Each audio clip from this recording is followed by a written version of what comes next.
So మనం అసలు ఈ లాంచ్ వెహికల్స్ దేనికి యూజ్ చేస్తాము అంటే, సో మనం తీసుకున్న శాటిలైట్ ని ఆర్బిట్ లో ప్లేస్ చేయడానికి ఆ డిస్టెన్స్ మూవ్ అవడానికి యూజ్ చేసేది లాంచ్ వెహికల్ అన్నమాట. సో ఫస్ట్ ఈ లాంచ్ వెహికల్ ల్యాండ్ ఎర్త్ నుంచి స్పేస్ లోకి వెళ్తుంది కదా, సో అది రెస్ట్ లో ఉంటుంది. సో రెస్ట్ లో నుంచి యాక్సలరేట్ అవ్వటానికి మనం ఒక లార్జ్ ఫ్రాక్షన్ ఆఫ్ ఎనర్జీని మనం ఈ లాంచ్ వెహికల్ మీద అప్లై చేస్తాం అనమాట. సో అట్లా అప్లై చేసినప్పుడు అది ఒక 20 మైల్స్ వరకు కూడా ఈ లాంచ్ వెహికల్ అనేది రెస్ట్ నుంచి వెళ్తుంది. సో అప్పుడు ఈ లార్జ్ అమౌంట్ ఆఫ్ ఎనర్జీ ఇవ్వడం వల్ల ఏమవుతుందంటే మన ఈ వెహికల్ అనేది యాక్సలరేట్ అవుతుంది అనమాట. ఓకేనా. సో ఇప్పుడు ఎర్త్ నుంచి మనం 36,000 కిలోమీటర్స్ దగ్గర ప్లేస్ చేయాలి కదా. సో ఒక 32 కిలోమీటర్స్ వరకు మనం ల్యాండ్ నుంచి ఒక సమ్ అమౌంట్ ఆఫ్ ఎనర్జీని ఇచ్చి దాన్ని ఒక 32 కిలోమీటర్స్ వరకు తీసుకెళ్తున్నాం. సో తీసుకెళ్లిన తర్వాత అది ఆల్రెడీ యాక్సలరేట్ అయి ఉంటుంది కాబట్టి మిగతా డిస్టెన్స్ ఈ లాంచ్ వెహికల్ లో ఉన్న పార్ట్స్ ని, ప్రొపల్లెంట్స్ ని, ఆక్సిడైజర్స్ ని, ఎక్సెట్రా మోటార్స్ ని, అన్నిటిని యూజ్ చేసుకుని అదే ఆర్బిట్ లో ప్లేస్ అవుతుంది అనమాట. ఓకేనా. సో ఇప్పుడు మనం ఎర్త్ నుంచి దీన్ని అప్వర్డ్ డైరెక్షన్ లో పంపిస్తున్నాం కదా. సో అప్వర్డ్ డైరెక్షన్ లో పంపించినప్పుడు మనకి ఎఫిషియెంట్ గా ఫ్యూయల్ సిస్టమ్ ని యూజ్ చేయడం కోసం మనం ఏం చేస్తాము అంటే, సో ఇది స్టేజెస్ లో పంపిస్తారనమాట. సో ఏం చేస్తాము అంటే ఎక్సెస్ వెయిట్స్ ఉన్న పార్ట్స్ అన్నిటిని ఆ స్టేజ్ కంప్లీట్ అయిన తర్వాత రిమూవ్ చేస్తాం అనమాట. సో అంటే లాంచ్ వెహికల్ నుంచి మనకి ఎక్సెస్ మాస్ ని రిమూవ్ చేయడాన్ని మనం ఆ ప్రాసెస్ ని స్టేజింగ్ అని చెప్పేసి అంటారు. సో ఏంటి అంటే ఈ ప్రాసెస్ లో మనం యాక్చువల్లీ లాంచ్ వెహికల్ స్టేజెస్ లో వెళ్తుంది. సో మల్టిపుల్ స్టేజెస్ లో మనకి ఈ లాంచ్ వెహికల్ అనేది వర్క్ అవుతుంది అనమాట. సో మల్టిపుల్ స్టేజెస్ ఏంటి, సో అండ్ మనకి ఫైనల్ స్టేజ్ లో మనకి శాటిలైట్ అనేది ఆర్బిట్ లో డిజైర్డ్ ఆర్బిట్ లో ప్లేస్ చేస్తుంది అనమాట. సో ఈ మల్టిపుల్ స్టేజెస్ లో ఇనీషియల్ స్టేజ్ లో మనకి ఏమవుతుంది అంటే, ఎర్త్ నుంచి వెళ్తున్నప్పుడు మనకి లాంచ్ వెహికల్ చాలా పెద్ద హ్యూజ్ గా ఉంటుంది అనమాట. సో పెద్ద వెహికల్ ఉంటుంది. సో ఈ పెద్ద వెహికల్ లో మనకి చాలా ప్రొపెల్లర్స్ ఉంటాయి, ఆక్సిడైజర్స్. సో ఈ ఎర్త్ నుంచి అది సమ్ ఎర్త్ అట్మాస్ఫియర్ ని దాటేంత వరకు కూడా మనకి అందులో ఉన్న మోటార్స్ ని అండ్ అలాగే దాని ఫ్యూయల్ ని యూజ్ చేసుకుని వెళ్తుంది అనమాట.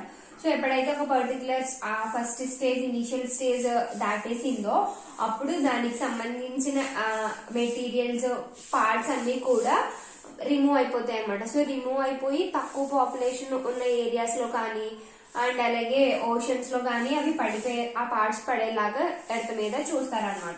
సో నెక్స్ట్ స్టేజెస్ అలా కంటిన్యూ అవుతూ ఉంటాయి. సో ఈ ఫైనల్ స్టేజ్ కి వచ్చేసరికి మనకి దాని లాంచ్ వెహికల్ యొక్క సైజ్ అనేది తగ్గిపోతుంది అనమాట. సో ఫైనల్ స్టేజ్ వచ్చేసరికి మనకి దానికి సంబంధించిన రాకెట్ మోటార్స్ ఎక్సెట్రా అవి రన్ అయ్యి సో ఈ శాటిలైట్ ని స్పేస్ లోకి లాంచ్ చేయడానికి యూజ్ చేస్తారనమాట. ఓకేనా. సో ఇది స్టేజింగ్ ప్రాసెస్ అనమాట. సో అండ్ అలాగే మనం ఒక్కొక్క స్టేజ్ లో ఒక్కొక్క పార్ట్ ని రిమూవ్ చేస్తాం అన్నాం కదా. సో ఈ డిజైర్డ్ ఆర్బిట్ లో ప్లేస్ చేసే వరకు ఆ లాంచర్ అనేది ఎక్స్పెండ్ అవుతూ ఉంటుంది అనమాట. సో దాన్ని మనం ఎక్స్పెండ్ చేసుకుంటాం. సో ఎప్పుడైతే అది డిజైర్డ్ టెరిటరీలోకి వెళ్ళిపోయిందో సో అప్పుడు మనకి ఏమవుతుందంటే ఆర్బిట్ లో ప్లేస్ అయిపోయిన తర్వాత మిగిలిన పార్ట్ అంతా ఎర్త్ మీదకి పడిపోతుంది అనమాట.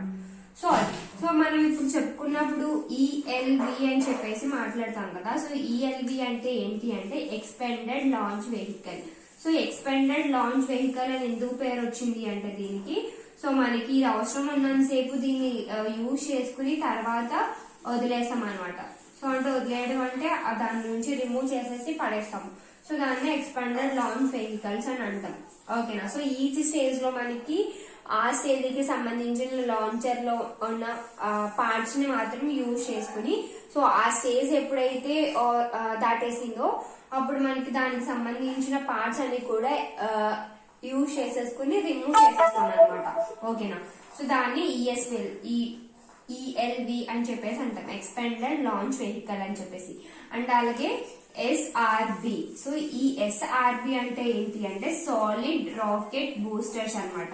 సో సాలిడ్ రాకెట్ బూస్టర్స్ ఏం చేస్తాయి అంటే సో మనకి కిందని ఈ రాకెట్ ని అంటే లాంచ్ వెహికల్ ని బూస్ట్ చేయడానికి అన్నమాట. సో ఇవి ఏంటి అంటే మనం స్టార్టింగ్ లో ఇనిషియల్ స్టేజ్ లో ల్యాండ్ దగ్గర నుంచి దాన్ని లాంచ్ చేస్తాం కదా.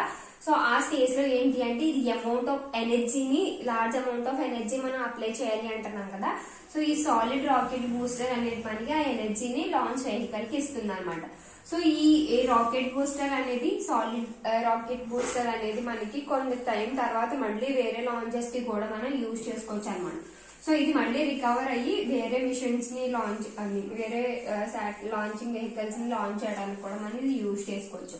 సో అండ్ అలాగే నెక్స్ట్ రివైవబుల్ లాంచ్ వెహికల్స్ అనమాట. సో ఈ రివైవబుల్ లాంచ్ వెహికల్స్ ఏంటి అంటే, సో ఎప్పుడైతే మనకి ఈ శాటిలైట్ అనేది ఆర్బిట్ లో ప్లేస్ చేసేసి, సో అది ఇట్సెల్ఫ్ దాని ఆర్బిట్ లో ప్లేస్ అయ్యి సెటిల్ డౌన్ అయిపోయిందో, అప్పుడు ఈ ఆర్ఎల్బి అంటే రివైవబుల్ లాంచ్ వెహికల్ ఏం చేస్తుందంటే ఎర్త్ మీదకి పడిపోతుంది అనమాట. సో ఏదైనా సరే మన లాంచ్ వెహికల్ అనేది ఈ శాటిలైట్ ని ఇలా ఆర్బిట్ లో ప్లేస్ చేసిన తర్వాత, సో దానికి సంబంధించిన పార్ట్స్ అన్ని కూడా ఎర్త్ మీదే పడిపోతాయి. సో ఎర్త్ మీద ఏ ప్లేస్ లో పడతాయి అంటే మెయిన్లీ ఓషన్స్ మీద పడతాయి. సో అట్లా కాకపోతే ఏదైనా తక్కువ పాపులేటెడ్ ఏరియాస్ లో ఆ పార్ట్స్ పడేలాగా చూసుకుంటారనమాట. సో రివైవబుల్ అంటే ఏంటి అంటే దానికి సంబంధించిన పార్ట్స్ అన్ని కూడా ఎర్త్ మీద పడిపోతాయి అని చెప్పేసి అర్థం. సో ఓకేనా. సో ఇవి లాంచ్ వెహికల్స్ అనమాట. అంటే మనం ఒక శాటిలైట్ ని లాంచ్ చేయడానికి యూజ్ చేసే లాంచ్ వెహికల్స్ కి ఏమేమి యూజ్ చేస్తాము. సో ఒక్కొక్కటి ఈఎల్వి అంటే ఎక్స్పెండెడ్ లాంచ్ వెహికల్. సో ఇది స్టేజెస్ లో ప్రతి స్టేజ్ లోని లాంచర్ అనేది ఎక్స్పెండ్ అవుతుంది. అండ్ అలాగే రివైవబుల్ లాంచ్ వెహికల్, సో అంటే ఆ పర్టికులర్ టైంలో అది యూజ్ చేసుకున్న తర్వాత అది మళ్ళీ ఎర్త్ మీదకి పడిపోతుంది అనమాట ఆర్వీబీ. సో అండ్ అలాగే సాలిడ్ రాకెట్ బూస్టర్స్ ఏంటి అంటే, సో లాంచింగ్ వెహికల్ కి బూస్టింగ్ ఇవ్వడానికి అంటే some amount of energy initial గా అప్లై చేయడానికి మనకి ఎస్ఆర్బి యూజ్ చేస్తాం అనమాట. సో నెక్స్ట్ ఒక ఆర్బిట్ శాటిలైట్ ని ఎట్లా లాంచ్ చేస్తాం, సో దాని లాంచింగ్ ప్రాసెస్ ఏంటి, అసలు ఎలా లాంచ్ అవుతుంది అనేది నెక్స్ట్ కాన్సెప్ట్ అనమాట మనది. సో నెక్స్ట్ కాన్సెప్ట్ వచ్చేసి శాటిలైట్ లాంచింగ్ ప్రాసెస్ అనమాట. సో అసలు ఒక శాటిలైట్ ఎట్లా లాంచ్ అవుతుంది, ఆర్బిట్ లో డైరెక్ట్ గా లాంచ్ అయిపోతుందా, ఏ స్టేజెస్ ని ఓవర్కమ్ చేసుకుంటూ కంప్లీట్ చేసుకుంటూ వెళ్తుంది. సో ఒక మనం శాటిలైట్ ని లాంచ్ చేయడానికి డైరెక్ట్ గా మనం లాంచ్ చేసాము దాని ఆర్బిట్ లో, సో నెంబర్ ఆఫ్ స్టేజెస్ ని దాటుకుని వెళ్తూ అది దాని పర్టికులర్ ఆర్బిట్ లో ప్లేస్ అవుతుంది అనమాట. సో ఒక జియో స్టేషనరీ ఆర్బిట్ లో మూవ్ అయ్యే శాటిలైట్ ని ఎట్లా లాంచ్ చేస్తాము ఇప్పుడు చూద్దాం. ఓకేనా. సో ఫస్ట్ మన ఎర్త్ చుట్టూరు ఒక శాటిలైట్ అనేది లాంచ్ చేసినప్పుడు, జియో శాటిలైట్ అంటే జియో స్టేషనరీ ఆర్బిట్ లో లాంచ్ అవ్వాల్సిన శాటిలైట్ ఎర్త్ చుట్టూరు లో ఎర్త్ ఆర్బిట్ లో మూవ్ అవుతుంది అనమాట. సో లో ఎర్త్ ఆర్బిట్ లో ఒక శాటిలైట్ అనేది ఆర్బిట్స్ చేస్తూ ఉంటుంది. సో ఒక ఫ్యూ ఆర్బిట్స్ అనేవి శాటిలైట్ కంప్లీట్ చేసిన తర్వాత లో ఎర్త్ ఆర్బిట్ దగ్గర మనం 6 ఆర్బిట్ ఎలిమెంట్స్ అని చెప్పేసి మాట్లాడుకున్నాం కదా. సో 6 ఆర్బిట్ ఎలిమెంట్స్ ని మెజర్ చేస్తారనమాట. సో మెజర్ చేసిన తర్వాత ఏమవుతుంది అంటే ఫైనల్ స్టేజ్ అనేది మళ్ళీ ఇదే ఒక ఆర్బిట్ లో లాంచ్ చేసేసాం కదా. సో ఇక్కడికి ఫైనల్ స్టేజ్ అయిపోతుంది.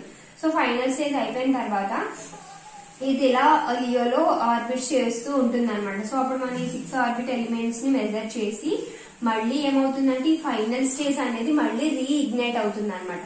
సో రీఇగ్నైట్ అయిన తర్వాత సో ఇది ఏమవుతుందంటే GTO ఆర్బిట్ లోకి మళ్ళీ వెళ్తుంది. సో GTO ఆర్బిట్ అంటే ఏంటి అంటే జియో స్టేషనరీ ట్రాన్స్ఫర్ ఆర్బిట్ అనమాట. So geostationary transfer orbit. So ఈ ఆర్బిట్ లో కూడా కొన్ని ఆర్బిట్స్ చేసిన తర్వాత, జీటీవీలో కూడా కొన్ని ఆర్బిట్స్ చేసిన తర్వాత మళ్ళీ మనం ఈ 6 ఆర్బిట్ ఎలిమెంట్స్ ని మెజర్ చేస్తాం అనమాట. సో మెజర్ చేసిన తర్వాత ఒక అపాచీ పాయింట్ దగ్గరికి వెళ్ళిన తర్వాత, సో ఇప్పుడు మనం ఇలా లోయర్ ఆర్బిట్ లో రన్ అవుతుంది అన్నాం కదా. సో మోటార్స్ రన్ అయ్యి మళ్ళీ దాని జీటీవీలోకి వెళ్ళిన తర్వాత ఒక అపాచీ పాయింట్ లోకి వెళ్తుంది. సో దీన్ని అపాచీ పాయింట్ అని చెప్పేసి అంటాం. సో ఈ అపాచీ పాయింట్ అంటే ఏంటి అంటే, సో మనకి ఒక ఆర్బిట్ లో అపాచీ పాయింట్ అండ్ అలాగే పెరిజీ పాయింట్ అని చెప్పేసి 2 పాయింట్స్ ఉంటాయి అన్నమాట. సో ఈ అపాచీ పెరిజీ అంటే ఏంటి అంటే ఎర్త్ కి దగ్గరగా ఉన్న ఆర్బిట్ చేసినప్పుడు, సో ఇది ఎర్త్ అనుకుంటే ఇట్లా ఆర్బిట్ చేస్తుంది అనుకోండి శాటిలైట్. సో ఇది అపాచీ పాయింట్ అవుతుంది. అండ్ అలాగే ఎర్త్ కి దగ్గరగా ఉండేది పెరిజీ పాయింట్ అవుతుంది అనమాట. సో ఇవి Apache and perigee point. So ఎప్పుడైతే మనకి శాటిలైట్ అనేది అపాచీ పాయింట్ కి వెళ్తుందో, సో అపాచీ పాయింట్ దగ్గర మనకి రాకెట్ మోటార్స్ అనేది ఇగ్నైట్ అవుతాయి అనమాట. సో మళ్ళీ రన్ అవడం స్టార్ట్ అవుతుంది. సో రన్ అవడం స్టార్ట్ అయిన తర్వాత సో ఇవి స్లోగా దాని ఆర్బిట్స్ ని రైజ్ చేసుకుంటూ సర్క్యులర్ జిఈఓ లోకి వచ్చిన తర్వాత, అంటే సర్క్యులర్ జిఈఓ ఆర్బిట్ లోకి వచ్చిన తర్వాత మనకి సో ఈ రాకెట్ శాటిలైట్ అనేది జియో స్టేషనరీ ఆర్బిట్ లో సర్క్యులర్ గా తిరిగేంత వరకు ఆ రాకెట్ మోటార్స్ అనేవి రన్ అవుతూ ఉంటాయి అనమాట. సో ఎప్పుడైతే ఇది సర్క్యులర్ జిఈఓ లో సెటిల్ డౌన్ అయిపోయిందో సో మనకి టోటల్ గా శాటిలైట్ అనేది లాంచ్ అయినట్టు. సో ఆ మోటార్స్ అనేవి ఆఫ్ అయిపోతాయి అనమాట. ఓకేనా. సో ఇప్పుడు నేను చెప్పాను కదా, సో జీటీఓ నుంచి అంటే జియో స్టేషనరీ ట్రాన్స్ఫర్ ఆర్బిట్ నుంచి మనకి జిఈఓలోకి ఈ శాటిలైట్ అనేది ఎలా మూవ్ అవుతుంది అంటే అది డైరెక్ట్ గా వెళ్ళిపోదు అనమాట. సో ఓకే, ఎర్త్ అయితే సో ఇది ఎల్ఈఓ కదా. సో దీని నుంచి అపాచీ పాయింట్ దగ్గర ఇది జియో స్టేషనరీ ఆర్బిట్ అనుకోండి, అంటే 36,000 కిలోమీటర్స్ దగ్గర ఆర్బిట్ అనుకోండి ఇది అనుకుంటే. సో ఇప్పుడు నుంచి డైరెక్ట్ గా ఇది ఇలా వెళ్ళిపోయి దీంట్లో ఆర్బిట్ చేసేది. So geostationary transfer orbit లో మనకి ఏమవుతుంది అంటే ఒక అపాచీ పాయింట్ దగ్గర మనకి మోటార్స్ రన్ అవుతాయి అనుకున్నాం కదా. సో అవి ఇలా కాన్సిక్యూటివ్ గా కొంచెం ఇంక్రీజ్ చేసుకుంటూ ఆర్బిట్ ని ఫైనల్ గా మనకి జియో స్టేషనరీ ఆర్బిట్ లో ప్లేస్ అవుతుంది అనమాట. సో ఈ ప్రాసెస్ చేయడానికి మనం ఇక్కడ ట్రస్టర్స్ ని యూజ్ చేస్తాం అనమాట. ట్రస్టర్స్, సో ఇందులో 2 లెవెల్ ట్రస్టర్స్ ఉంటాయి అన్నమాట. సో ఒకటి ఏంటి అంటే పవర్ ట్రస్టర్స్ అని చెప్పేసి, అంటే ఓకే పవర్ఫుల్ గా ఒక ఆర్బిట్ ని రైజ్ చేయడానికి. సో అంటే పవర్ఫుల్ ఆర్బిట్ రైజింగ్ కి కొన్ని ట్రస్టర్స్ ఉంటాయి, ఒక ట్రస్టర్ ఉంటుంది. అండ్ అలాగే స్లోగా ఆర్బిట్ ని రైజ్ చేసి మూవ్ అవడానికి ఒక ట్రస్టర్స్ ఉంటాయి అన్నమాట. సో అంటే ఏదైనా ఒకసారి ఇక్కడ నుంచి ఇలా డైరెక్ట్ గా వెళ్ళాలి అంటే సో దాని ఆర్బిట్ అనేది పవర్ఫుల్ గా రైజ్ అవ్వాలన్నమాట. సో ఈ రైజింగ్ కి కొన్ని ట్రస్టర్స్ ఉంటాయి. అండ్ అలాగే స్లోగా దాని యొక్క ఆర్బిట్ ని ఇంక్రీజ్ చేసినాం. సో ఇక్కడ పవర్ఫుల్ గా మనం ఆర్బిట్ ని రైజ్ చేసాం. సో రైజ్ అయిన తర్వాత కొంచెం దాని ఆర్బిట్ ని ఇంక్రీజ్ చేసుకుంటూ వెళ్తుంది అనమాట. సో దాని పర్పస్ కి మనం కొన్ని ట్రస్టర్స్ ని యూజ్ చేస్తాం అనమాట. సో ఇలా మనం ట్రస్టర్స్ ని యూజ్ చేసి ఒక శాటిలైట్ ని కరెక్ట్ గా జిఈఓ ఆర్బిట్ లో ప్లేస్ చేస్తాం అనమాట. సో ఒక ట్రస్టర్ మనకి పవర్ఫుల్ గా దాని ఆర్బిట్ రైజ్ చేయడానికి యూజ్ చేస్తే, కొన్ని స్లో ఆర్బిట్ రైజర్స్ కింద ఈ ట్రస్టర్స్ అనేది మనం యూజ్ చేస్తాం అనమాట.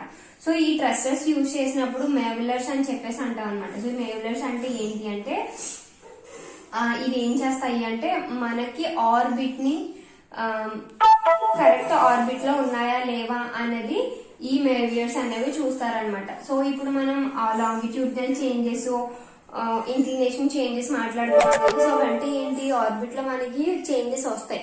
సో చేంజెస్ ని రికవర్ చేసి దాని పర్టికులర్ ఆర్బిట్ లో మాత్రమే అది రన్ అవడానికి చేసేవే మేవర్స్ చేసే పని అనమాట.